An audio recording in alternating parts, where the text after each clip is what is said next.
বৃষ্টির রাতে আমাকে একা পেয়ে অপরিচিত লোক তার বাসায় নিয়ে যেভাবে কাজ করল, গল্পটি সম্পূর্ণ শুনলে আপনাদের মেশিন দিয়ে টপ টপ করে পানি চলে আসবে।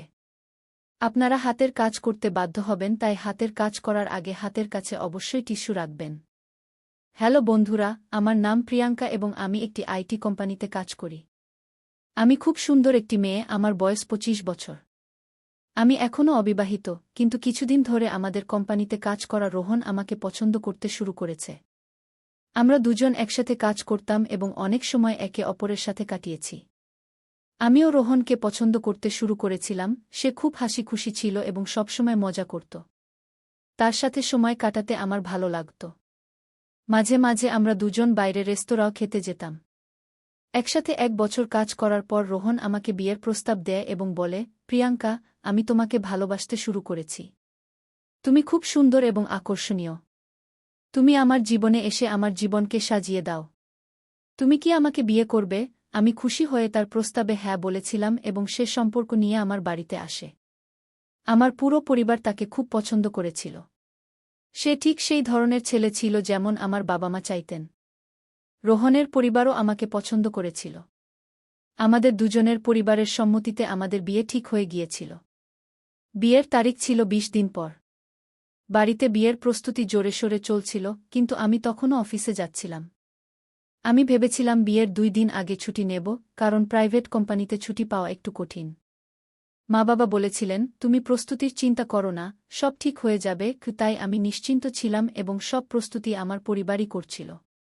আমার ভাইজা সবসময় আমার সাথে মজা করত, কিন্তু আমি ভেতরে ভেতরে খুব খুশি ছিলাম যে এখন আমার জীবনে একটি নতুন মোড় আসতে চলেছে। আমার একাকিত্বপূর্ণ জীবনে এখন আমাকে ভালোবাসা মিলবে এবং যে জিনিস প্রতিটি মানুষের দরকার, সেটিও মিলবে। এখন আমি সবসময় রোহনের চিন্তায় মগ্ন থাকতাম। রোজ রাতে ফোন করে রোহন আমার সাথে সুহাগরাতের কথা বলত এবং আমি সেই চিন্তায় ডুবে যেতাম। আমার অফিসের লোকেরাও আমাদের দুজন নিয়ে মজা করত। সবকিছু ঠিকঠাক চলছিল, কিন্তু আমার জীবনে একটি নতুন ঝড় আসার জন্য অপেক্ষা করছিল, যা সম্পর্কে আমি সম্পূর্ণ অজানা ছিলাম। একদিকে আমি রোহন এবং আমার নতুন জীবনের নতুন স্বপ্ন দেখতে শুরু করেছিলাম, অন্যদিকে আমার জীবনে একটি ভূমিকম্প আসতে প্রস্তুত ছিল এবং আমি জানতাম না যে এটি আমাকে এমনভাবে ধ্বংস করে দেবে। একদিন রোহন অফিসে আসেনি কারণ তার অসুস্থতা ছিল। এই কারণে আমাকে অফিসে বেশি কাজ করতে হচ্ছিল। কাজ শেষ হতে হতে রাত 10টা হয়ে গিয়েছিল। বাড়ি যেতে আমার অনেক দেরি হয়ে গিয়েছিল। আমি তাড়াতাড়ি আমার পার্স নিলাম এবং বেরিয়ে গেলাম। তারপর আমি রাস্তায় অটোর জন্য অপেক্ষা করতে লাগলাম, কিন্তু তখনই আবহাওয়া খারাপ হতে শুরু করল এবং বৃষ্টি শুরু হয়ে গেল। দাঁড়ানোর কোনো জায়গা ছিল না, তাই আমি বৃষ্টিতে ভিজতে লাগলাম। এত রাত হয়ে যাওয়ার কারণে কোনো অটোও পাচ্ছিলাম না। আমি অনেকক্ষণ ধরে অটোর জন্য অপেক্ষা করছিলাম। আমি এখন দাঁড়িয়ে দাঁড়িয়ে বিরক্ত হতে শুরু করেছিলাম। আমি খুব খারাপভাবে ভিজে গিয়েছিলাম। তখনই আমার সামনে একটি বড় গাড়ি এসে দাঁড়াল। গাড়ির জানালা থেকে একটি যুবক বলল, গাড়ির ভিতরে চলে আসো, বৃষ্টিতে দাঁড়িয়ে থাকলে অসুস্থ হয়ে পড়বে। আমি তাকে দেখে চিনতে পারলাম, এটি আমার অফিসের নয়, বরং আমার সামনের অফিসে কাজ করে। অনেকবার লিফটে আসা যাওয়ার সময় আমি তাকে দেখেছি। যখনই লিফটে আমি তার সাথে একা থাকি, সে আমার দিকে চুপচাপ তাকিয়ে থাকে। একবার আমি অফিসের পর অটোর জন্য অপেক্ষা করছিলাম, তখন এই যুবক আমার কাছে এসেছিল। সে সেই দিনও আমাকে লিফট অফার করেছিল, কিন্তু তখনই সেখান থেকে রোহন তার বাইক নিয়ে এসেছিল এবং আমি তার সাথে চলে গিয়েছিলাম। সে অনেকক্ষণ ধরে আমাদের পিছু নিয়েছিল। কিন্তু আজ তো রোহনও নেই এবং এই ছেলে আমাকে আবার লিফট অফার করছে। আমি ভেবেছিলাম কোনো অপরিচিতের কাছ থেকে লিফট নেওয়া ঠিক হবে না, তাই আমি তাকে না বলে দিয়েছিলাম এবং বলেছিলাম, থ্যাংক ইউ, কিন্তু আমি অটোর জন্য অপেক্ষা করব। তখনই সেই যুবক দৌড়ে বেরিয়ে এসে বলল, রাত 11টা হয়ে গেছে, এত রাতে তোমাকে কোথাও অটো মিলবে না। আবহাওয়া খুব খারাপ এবং এত রাতে কোনো মেয়ের এভাবে একা দাঁড়িয়ে থাকাও নিরাপদ নয়। তুমি প্লিজ আমার সাথে চলো। এখন সে সেখানেই দাঁড়িয়ে আমার উত্তর সুরাপ্রাপ্তির জন্য অপেক্ষা করেছিল এবং আমাকে তার একটি শার্ট ও প্যান্ট দিয়ে বলল, এটি পরিধান করো। সে ঘর থেকে বেরিয়ে গিয়েছিল। আমি আমার শরীর মুছছিলাম, তখনই আমার চোখে পড়ল সামনে থাকা হেয়ার ড্রায়ার। আমি ভাবলাম, প্রথমে আমার ভেজা চুল শুকিয়ে নিই, কারণ যদি আমার মাথা ভেজা থাকে তাহলে আমার মাথা ব্যথা শুরু হয়। আমি ধীরে ধীরে আমার চুল শুকানো শুরু করলাম এবং চুল শুকাতে শুকাতে একটু বেশি সময় লাগল। তারপর আমি আমার সব ভেজা কাপড় খুলে আমার শরীর মুছতে শুরু করলাম, তখনই সেই ছেলে ঘরের ভিতরে চলে এল। সেই সময় আমি কিছুই পরিধান করিনি, আমি মাথা থেকে পা পর্যন্ত সম্পূর্ণ পোশাক ছাড়া ছিলাম এবং সে আমাকে এই অবস্থায় দেখে ফেলেছিল। এক মুহূর্ত সে আমাকে দেখেই থাকল, কিন্তু পরের মুহূর্তেই সরি বলে দরজা বন্ধ করে দিল। আমার অবস্থা তখন খুব খারাপ হয়ে গিয়েছিল, একটি যুবক ছেলে আমাকে এই অবস্থায় দেখে ফেলেছিল। আমি তৎক্ষণাৎ শার্ট পরলাম, কিন্তু তার প্যান্ট আমার জন্য মানানসই হচ্ছিল না, তাই আমি তোয়ালে জড়িয়ে নিলাম। এরপর যখন আমি বাইরে বেরোলাম সে বলল, আমাকে ক্ষমা করো, কিন্তু আমি তো দরজা নক করে এসেছিলাম, তুমি উত্তর দিলে না কেন? তখন আমার মনে পড়ল যে সে দরজায় নক করেছিল, কিন্তু আমি এতটাই বিভ্রান্ত ছিলাম যে কিছু বলতে পারিনি। আমি বললাম, যা ঘটেছে তা আমারই ভুল ছিল, আমার মন অন্য কোথাও ছিল। আমি বললাম, তোমার প্যান্ট আমার জন্য মানানসই হচ্ছে না। সে বলল, চিন্তা করো না, আমি তোমার কাপড় ওয়াশিং মেশিনে দিয়েছি, এতে সম্পূর্ণভাবে কাপড় শুকিয়ে যাবে, আধা ঘন্টা লাগবে। এরপর তুমি তোমার কাপড় পরে আরামের সাথে বাড়ি যেতে পারবে। সে আমার কাপড় শুকাতে দিল, তারপর বলল, চলো কিছু খাবার বানাই, তুমিও খেয়ে নাও। আমরা দুজনেই রান্নাঘরে চলে গেলাম এবং সে অমলেট ও চা বানাতে শুরু করল। খাবার প্রস্তুত করে আমরা দুজনেই খেতে শুরু করলাম, কিন্তু আমি লক্ষ্য করলাম যে সেই ছেলে আমাকে দেখছে। তখনই আমার মনে পড়ল যে আমি আমার শার্টের উপরের বোতাম খুলে রেখেছি এবং সে আমার শরীর দেখছে।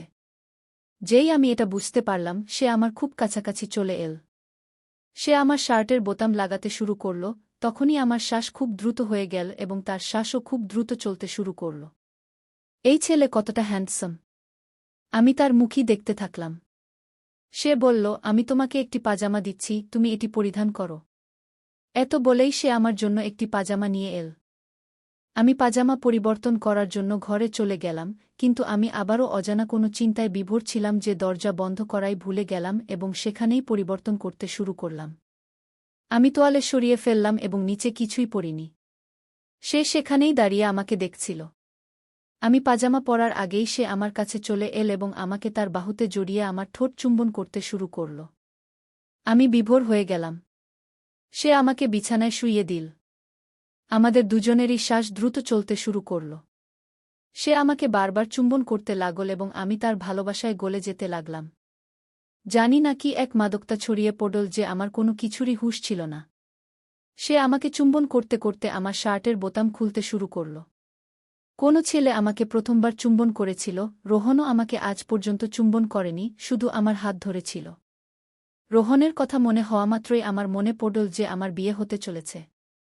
কিন্তু এখন আমি এই রোমাঞ্চকর যাত্রার সেই মুহূর্তে পৌঁছে গিয়েছিলাম যে নিজেকে থামাতেই পারছিলাম না।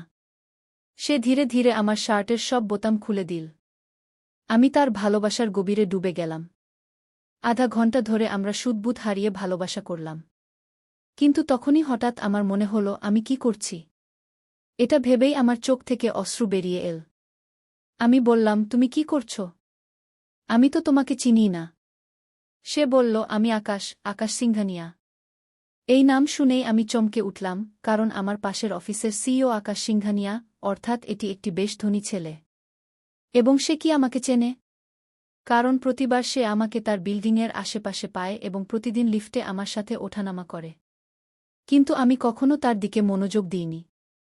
আমি বললাম, থামো, এর বেশি কিছু করো না। যদিও আমি নিজেকে থামাতে পারছিলাম না, কিন্তু সম্ভবত সে আমার চোখে অশ্রু দেখে থেমে গেল এবং ঘর থেকে বেরিয়ে গেল। সে তার সীমা অতিক্রম করেনি এবং আমার সম্মান অক্ষত ছিল। আমি দ্রুত উঠে দেখলাম আমার ভেজা কাপড় শুকিয়ে গেছে। আমি দ্রুত আমার কাপড় পরলাম এবং বাইরে চলে এলাম। আকাশ আমার দিকে তাকাচ্ছিল না, কিন্তু আমি তার সাথে কথা বলতে চাইছিলাম। সে আমার দিকে না তাকিয়েই বলল, চলো প্রিয়ঙ্কা, আমি তোমাকে বাড়ি ড্রপ করে দিই। আমরা দুজনেই গাড়িতে বসলাম। আমি চাইছিলাম আকাশ আমার সাথে কথা বলুক, আমাদের মধ্যে যা কিছু ঘটেছে সে সম্পর্কে কিছু বলুক, কিন্তু সে তো আমার দিকে তাকাতেই পারছিল না। আমার বাড়ির পা। সে এসে থেমে গেল এবং বলল, যদি চাও তবে ছাতা নিয়ে যেতে পারো। আমি তার দিকে তাকাতে লাগলাম, তখন সে তার পার্স খুলে তার কার্ডটি আমাকে দিল। আমি কার্ডটি হাতে নিয়ে তার কিছু বলার অপেক্ষা করতে লাগলাম, কিন্তু সে নীরব থাকল। হঠাৎ, জানি না আমার কি হল, আমি তার কাছাকাছি চলে গেলাম এবং তার ঠোঁটে চুমু দিলাম। সে আমার দিকে প্রেমভরা দৃষ্টিতে তাকিয়ে থাকল। আমি গাড়ি থেকে নেমে বাড়ি চলে এলাম। আমার বেডরুমে গিয়ে প্রায় আধা ঘন্টা ধরে আমি শুধু এটাই ভাবতে লাগলাম যে আজ কি হয়ে গেল। তখনই আমি তার কার্ডটি দেখলাম, যেখানে তার ফোন নম্বর ছিল। ভাবনা ছাড়াই আমি তার নম্বর ডায়াল করলাম। আকাশ ফোন তুলে নিলে আমি বললাম, আমি প্রিয়াঙ্কা বলছি। আজ যা কিছু ঘটেছে। সে আমার কথা মাঝেই কেটে দিয়ে বলল, আমি সেটাই ভাবছি। আমার বিছানায় শুয়ে শুয়ে সেই স্মৃতিতে ডুবে আছি। সেটা আমার জীবনের সবচেয়ে সুন্দর মুহূর্ত ছিল। জানি না আমার হৃদয়ে কি হয়েছিল, এটি কি ধরনের টান ছিল যে আমি আকাশের দিকে আকৃষ্ট হচ্ছিলাম। আর এইসব ভাবতে ভাবতে আমি ঘুমিয়ে পড়লাম। পরের দিন সকালে উঠে আমি মোবাইল নিয়ে আকাশকে গুড মর্নিং মেসেজ পাঠালাম। আজ শনিবার ছিল এবং আমাদের ছুটি ছিল। এর মানে আজ আমি আকাশকে দেখতে পাব না। সঙ্গে সঙ্গে তার জবাব এল, আজ কি করছ? আমাকে আজ বিয়ের শপিং করতে যেতে হবে, কিন্তু আমি তাকে লিখলাম যে আজ আমি ফ্রি আছি।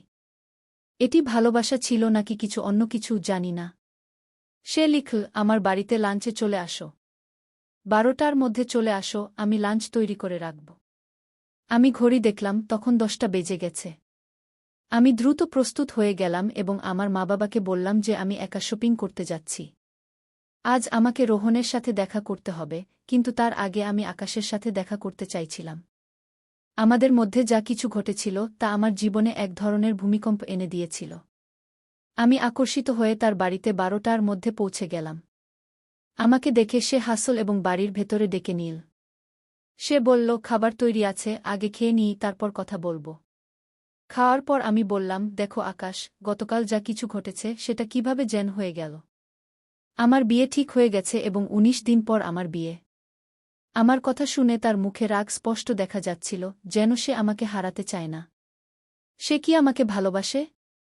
এটা বলে আমি সেখান থেকে যেতে লাগলাম। হঠাৎ সে আমার হাত ধরে বলল, যদি তোমার ইচ্ছা পরিবর্তন হয়, তবে আমি তোমার জন্য অপেক্ষা করব। তার চোখে আমি আমার জন্য ভালোবাসা দেখতে পাচ্ছিলাম।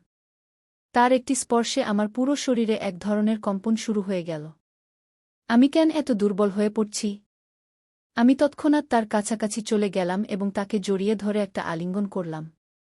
সে আমাকে একদম পাগল করে দিচ্ছিল। অনেক কষ্ট করে তার থেকে আলাদা হয়ে আমি বেরিয়ে এলাম এবং রোহনের সাথে আবার শপিংয়ে ব্যস্ত হয়ে পড়লাম। রাতে যখন বাড়ি ফিরলাম তখন রোহনের ফোন এল। কিন্তু জানি না কেন, এখন তার সাথে কথা বলার কোনো ইচ্ছাই হচ্ছিল না।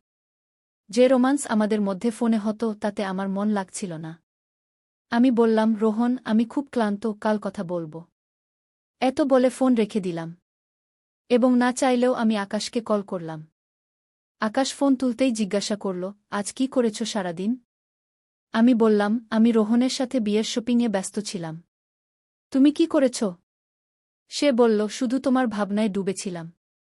সেই ভাবনা মন থেকে বেরোতেই চায় না। যদি কাল ফ্রি হও তবে প্লিজ লাঞ্চে চলে আসো। আমি বললাম, আমি আসব না। তুমি জানো আমার বিয়ে হতে চলেছে। এত বলে ফোন রেখে দিলাম। কিন্তু জানি না সে কি শক্তি ছিল যে পরের দিন 12টায় আবার আমি তার বাড়িতে পৌঁছে গিয়েছিলাম। আকাশ আমাকে দেখে মুচকি হাসতে লাগল এবং তারপর আমাকে ভিতরে ডেকে নিল। খাবার খাওয়ার পর আমরা দুজন সোফায় বসেছিলাম। হঠাৎ সে আমার উপর ঝাঁপিয়ে পড়ল এবং আমাকে ভালোবাসতে শুরু করল, আমাকে চুমা দিতে লাগল এবং বলল, তুমি তো বলছিলে যে আমি আসব না, তাহলে কিভাবে চলে এসেছ? তুমিও কি তাই অনুভব কর যা আমি করি? তাহলে এই দূরত্ব কেন? আসো, এই দূরত্ব মিটিয়ে দেই কি? তার কথায় আমি মাতাল হতে শুরু করেছিলাম, আমি তার ভালোবাসা অনুভব করতে শুরু করেছিলাম। সেই মুহূর্তে আমি এতটাই ডুবে গিয়েছিলাম যে সে আমাকে সম্পূর্ণভাবে নিজের করে নিয়েছিল। যখন আমার জ্ঞান ফিরে এল তখন অনেক দেরি হয়ে গিয়েছিল। 18 দিনের মধ্যে আমার রোহানের সাথে বিয়ে আছে, কিন্তু আমি সম্পূর্ণভাবে আকাশের হয়ে গিয়েছি।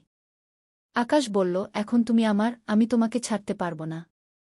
চলো আমার সাথে। সে আমাকে নিয়ে তার গাড়িতে আমার বাড়িতে চলে গেল এবং সরাসরি আমার বাড়ির ভিতরে ঢুকে পড়ল। তারপর আমার মা-বাবাকে ডাকতে শুরু করল। আমার মা-বাবা এসে তাকে খুব অদ্ভুত দৃষ্টিতে দেখতে লাগলেন। আকাশ নিজের পরিচয় দিল, তারপর বলল, আপনাদের মেয়ে এবং আমি এক হয়ে গিয়েছি, এখন আলাদা হতে পারব না। কি? তার এই কথায় আমার মুখ সম্পূর্ণ লাল হয়ে গেল। সে কিভাবে আমার মা-বাবাকে এই কথা বলল? আমার মা-বাবা বড় চোখ করে আমার দিকে তাকাতে লাগলেন। বাবা বললেন, কিন্তু মেয়ে, কিছুদিন পর তো রোহানের সাথে তোমার বিয়ে হতে যাচ্ছে। কিন্তু তখনই আকাশ তার পকেট থেকে একটি বাক্স বের করল। যখন সে বাক্সটি খুল, তার ভিতরে একটি আংটি ছিল। সে সেখানেই দাঁড়িয়ে আমার মাথায় সিঁদুর দিল এবং বলল, এখন থেকে প্রিয়াঙ্কা আমার স্ত্রী। কুশে আমার হাত ধরে আমাকে নিয়ে তার বাড়িতে চলে গেল।